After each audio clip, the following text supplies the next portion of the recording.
ತುಂಬ ರುಚಿಯಾದ ಚಿಕನ್ ಸುಕ್ಕ ಮಾಡ್ತಾ ಇದ್ದೇನೆ. ಅದಕ್ಕಿಂತ ಮುಂಚೆ ಪ್ಲೀಸ್ ಯಾರೆಲ್ಲ ನನ್ನ ಯೂಟ್ಯೂಬ್ ಚಾನಲ್ನ ಇಲ್ಲಿವರೆಗೂ ಸಬ್ಸ್ಕ್ರೈಬ್ ಮಾಡಿಲ್ವೋ ಪ್ಲೀಸ್ ಸಬ್ಸ್ಕ್ರೈಬ್ ಮಾಡಿ ನನಗೆ ಸಪೋರ್ಟ್ ಮಾಡಿ. ಈ ಚಿಕನ್ ಸುಕ್ಕ ನಮಗೆ ಮೂಡೆ, ಇಡ್ಲಿ, ದೋಸೆ, ನೀರು ದೋಸೆ, ಅನ್ನ, ಪೂರಿ, ಚಪಾತಿಗೆ ಒಂದು ಒಳ್ಳೆ ಕಾಂಬಿನೇಷನ್, ಸೂಪರಾಗಿರ್ತದೆ. ಮೊದಲಿಗೆ ನಾವು ಮಸಾಲೆ ರೆಡಿ ಮಾಡ್ಕೊಳ್ಬೇಕು. ಇಲ್ಲಿ ನಾನು ಮಿಕ್ಸ್ ಮೆಣಸಿನ್ಕಾಯಿ ತಗೊಂಡಿದ್ದೇನೆ, ಬ್ಯಾಡಗಿ ಮತ್ತು ಗಿಡ್ಡ 28 ಮೆಣಸಿನ್ಕಾಯಿ ತಗೊಂಡಿದ್ದೇನೆ. ಇದನ್ನು ಚೆನ್ನಾಗಿ ಫ್ರೈ ಮಾಡ್ಕೊಳ್ಬೇಕು. ಫ್ರೈ ಮಾಡುವಾಗ ನಾನು ಎಣ್ಣೆ ಹಾಕ್ತಾ ಇಲ್ಲ, ಡ್ರೈ ಆಗಿ ಫ್ರೈ ಮಾಡ್ತಾ ಇದ್ದೇನೆ. ಹಾಗೆ 6 ಸ್ಪೂನು ಕೊತ್ತಂಬರಿ ಬೀಜ, 1 ಸ್ಪೂನು ಕಾಳುಮೆಣಸು, ಅರ್ಧ ಸ್ಪೂನು ಮೆಂತೆ, ಅರ್ಧ ಸ್ಪೂನು ಸಾಸಿವೆ, ಇದನ್ನೆಲ್ಲ ಚೆನ್ನಾಗಿ ಫ್ರೈ ಮಾಡಿ ನಾವು ಇದನ್ನು ಸಾಫ್ಟಾಗಿ ಗ್ರೈಂಡ್ ಮಾಡ್ಕೋಬೇಕು. ಅದೇ ಬಾಣಲೆಗೆ ಕೊಬ್ಬರಿ ಎಣ್ಣೆ ಹಾಕ್ಕೊಂಡಿದ್ದೇನೆ. ಹಾಗೆ ನೋಡಿ, ಇಲ್ಲಿ ಈರುಳ್ಳಿ ಮತ್ತು ಬೆಳ್ಳುಳ್ಳಿ, 2 ಈರುಳ್ಳಿಯನ್ನು ಉದ್ದುವಾಗಿ ಕಟ್ ಮಾಡಿ ಹಾಕ್ಕೊಂಡಿದ್ದೇನೆ. ಹಾಗೆ 12 ಹೆಸರು ಬೆಳ್ಳುಳ್ಳಿಯನ್ನು ಜಜ್ಜಿ ಹಾಕ್ಕೊಂಡಿದ್ದೇನೆ. ಇನ್ನು ಇದನ್ನು ಚೆನ್ನಾಗಿ ನಾವು ಫ್ರೈ ಮಾಡ್ಕೊಳ್ಬೇಕು. ಈಗ ನಾನು ಇದಕ್ಕೆ ಕರಿಬೇವು ಸೊಪ್ಪನ್ನು ಹಾಕ್ತಾ ಇದ್ದೇನೆ. 3 ಹೆಸರು ಕರಿಬೇವು ಸೊಪ್ಪನ್ನು ಹಾಕ್ಕೊಂಡಿದ್ದೇನೆ. ಇನ್ನು ಇದನ್ನು ನಾವು ಸರಿಯಾಗಿ ಫ್ರೈ ಮಾಡ್ಕೊಳ್ಬೇಕು. ನೋಡಿ, ಅದರ ಕಲರ್ ಚೇಂಜ್ ಆಗ್ತದೆ. ಚೆನ್ನಾಗಿ ಫ್ರೈ ಆದ ನಂತರ ನಾನು 1.5 ಸ್ಪೂನು ಜೀರಿಗೆ ಹಾಕ್ಕೊಂಡಿದ್ದೇನೆ. ಜೀರಿಗೆ ಹಾಕಿ ಜಾಸ್ತಿ ಫ್ರೈ ಮಾಡಬಾರ್ದು. ಈಗ ತೆಂಗಿನಕಾಯಿ ಹಾಕ್ತಾ ಇದ್ದೇನೆ. ತೆಂಗಿನಕಾಯಿ ನಾನಿಲ್ಲಿ 3/4 ತೆಂಗಿನಕಾಯಿ ತುರಿಯನ್ನು ಹಾಕ್ಕೊಂಡಿದ್ದೇನೆ. ಇದನ್ನು ಸರಿಯಾಗಿ ನಾವು ಹುರ್ಕೊಳ್ಬೇಕು. ತೆಂಗಿನಕಾಯಿ ಉರಿಯುವಾಗ ಯಾವಾಗಲೂ ಅದರ ಕಲರ್ ಚೇಂಜ್ ಆಗ್ತದೆ, ಪರಿಮಳ ಬರ್ತದೆ, ಒಳ್ಳೆ ಘಮ ಬರುವ ತನಕ ಇದನ್ನು ನಾವು ಹುರಿಬೇಕು. ಸುಕ್ಕ ಮಾಡುವಾಗ ಈ ರೀತಿ ನಾವು ಫ್ರೈ ಮಾಡಿದಾಗ ಸುಕ್ಕ ತುಂಬ ರುಚಿಯಾಗಿರ್ತದೆ. ನೋಡಿ, ಫ್ರೈ ಆಗಿದೆ. ಈಗ ಇದನ್ನು ಮಿಕ್ಸಿ ಜಾರಿಗೆ ಹಾಕಿ ತರಿತರಿಯಾಗಿ ಪುಡಿ ಮಾಡ್ಕೋಬೇಕು. ಇಲ್ಲಿ ನಾನು ಚಿಕನ್ ಬೇಯಲಿಕ್ಕೆ ಒಂದು ಪಾತ್ರೆ ತಗೊಂಡಿದ್ದೇನೆ. ಅದಕ್ಕೆ ಕೊಬ್ಬರಿ ಎಣ್ಣೆ ಹಾಕ್ಕೊಳ್ತಾ ಇದ್ದೇನೆ. ಹಾಗೆ ಕೊಬ್ಬರಿ ಎಣ್ಣೆ ಬಿಸಿ ಆಗಿದ ತಕ್ಷಣ 4 ಈರುಳ್ಳಿಯನ್ನು ಇಲ್ಲಿ ಉದ್ದುವಾಗಿ ಕಟ್ ಮಾಡಿ ಹಾಕ್ಕೊಂಡಿದ್ದೇನೆ. ಈಗ ನಾನು 4 ಎಸಳು ಕರಿಬೇವು ಸೊಪ್ಪನ್ನು ಹಾಕ್ತಾ ಇದ್ದೇನೆ. ಇನ್ನು ಇದನ್ನು ನಾವು ಚೆನ್ನಾಗಿ ಫ್ರೈ ಮಾಡ್ಕೊಳ್ಬೇಕು. ಈರುಳ್ಳಿ ಮತ್ತು ಕರಿಬೇವು ಸೊಪ್ಪಿದು ಹಸಿ ಸ್ಮೆಲ್ ಹೋಗುವ ತನಕ ನಾವು ಚೆನ್ನಾಗಿ ಇದನ್ನು ಫ್ರೈ ಮಾಡ್ಕೊಳ್ಬೇಕು.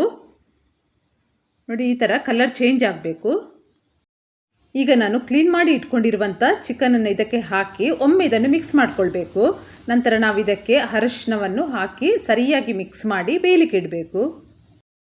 ನಾನಿಲ್ಲಿ 1.5 kg ನಾಟಿ ಕೋಳಿ ತಗೊಂಡಿರೋದು. ಈಗ ಇದಕ್ಕೆ ಅರಿಶಿನ ಹಾಕ್ಕೊಳ್ಬೇಕು. ಅರಿಶಿನ ಯಾವಾಗಲೂ ಕರೆಕ್ಟಾಗಿ ಹಾಕಬೇಕು. ಇನ್ನಿದನ್ನು ಸರಿಯಾಗಿ ಮಿಕ್ಸ್ ಮಾಡ್ಕೊಳ್ಬೇಕು. ಒಗ್ಗರಣೆ ಜೊತೆ ಈ ಚಿಕನ್ ಕರೆಕ್ಟಾಗಿ ಮಿಕ್ಸ್ ಆಗಬೇಕು. ಒಮ್ಮೆ ಇದನ್ನು ಈ ರೀತಿ ಮಿಕ್ಸ್ ಮಾಡಿದ ನಂತರ ಒಂದು 2-3 ನಿಮಿಷ ಇದನ್ನು ಮುಚ್ಚಳ ಮುಚ್ಚಿ ಬೇಯಿಸಿ ನಂತರ ಇದಕ್ಕೆ ಉಪ್ಪು ಹಾಕ್ಕೊಳ್ಬೇಕು. ಯಾವಾಗಲೂ ಚಿಕನ್ ಬೇಯಿಸುವಾಗ ಸ್ವಲ್ಪ ಅದು ಬಾಡಿದ ನಂತರವೇ ನಾವು ಅದಕ್ಕೆ ಉಪ್ಪನ್ನು ಹಾಕ್ಕೊಳ್ಬೇಕು. ಯಾಕಂದರೆ ಮೇಲ್ದದು ಸ್ಕಿನ್ ಕಲರ್ ಸ್ವಲ್ಪ ಚೇಂಜ್ ಆಗ್ತದೆ. ಈಗ ನಾವು ಇದಕ್ಕೆ ರುಚಿಗೆ ತಕ್ಕಷ್ಟು ಉಪ್ಪನ್ನು ಹಾಕಿ ಒಮ್ಮೆ ಇದನ್ನು ಮಿಕ್ಸ್ ಮಾಡಿಕೊಳ್ಬೇಕು. ಸರಿಯಾಗಿ ಇದನ್ನು ನಾವು ಈ ರೀತಿ ಮಿಕ್ಸ್ ಮಾಡಿದ ಮೇಲೆ ಈಗ ನಾವು ಗ್ರೈಂಡ್ ಮಾಡಿ ಇಟ್ಕೊಂಡಿರುವಂಥ ಮಸಾಲೆಯನ್ನು ಇದಕ್ಕೆ ಹಾಕ್ಕೊಳ್ಬೇಕು. ನೋಡಿ, ಸಾಫ್ಟಾಗಿ ಈ ರೀತಿ ಗ್ರೈಂಡ್ ಮಾಡ್ಕೋಬೇಕು. ನೋಡಿ, ಈಗ ಇದಕ್ಕೆ ಸ್ವಲ್ಪ ಹುಣಸೆಹಣ್ಣಿನ ರಸವನ್ನು ಹಾಕ್ಕೊಳ್ಬೇಕು. ನೋಡಿ, ಜಾಸ್ತಿ ಹುಣಸೆಹಣ್ಣು ಹಾಕಬಾರ್ದು, ಇದಕ್ಕೆ ಸ್ವಲ್ಪ ಹಾಕ್ಕೋಬೇಕು. ಇನ್ನು ಇದನ್ನು ಸರಿಯಾಗಿ ನಾವು ಮಿಕ್ಸ್ ಮಾಡ್ಕೊಳ್ಬೇಕು. ಯಾಕಂದರೆ ಸರಿಯಾಗಿ ಮಿಕ್ಸ್ ಆಗಬೇಕು. ಖಾರ ಹಾಕಿದ್ದೇವಲ್ಲ, ಇದಕ್ಕೆ ನಾವು ಬಣ್ಣಂಜಲ್ ಅಂತ ಹೇಳ್ತೇವೆ.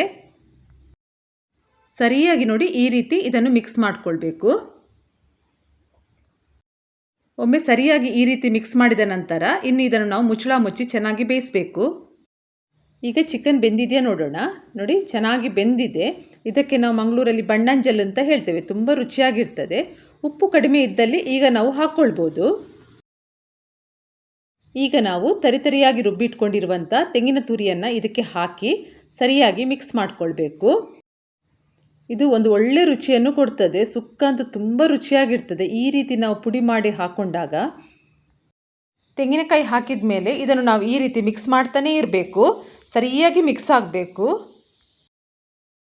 ತಳ ಹಿಡಿಯೋದಾಗೆ ನಾವು ನೋಡ್ಕೊಳ್ಬೇಕು. ಚಿಕನ್ ಸುಕ್ಕ ತಿನ್ನಬೇಕಾದ್ರೆ ಮಂಗಳೂರಲ್ಲೇ ತಿನ್ನಬೇಕು.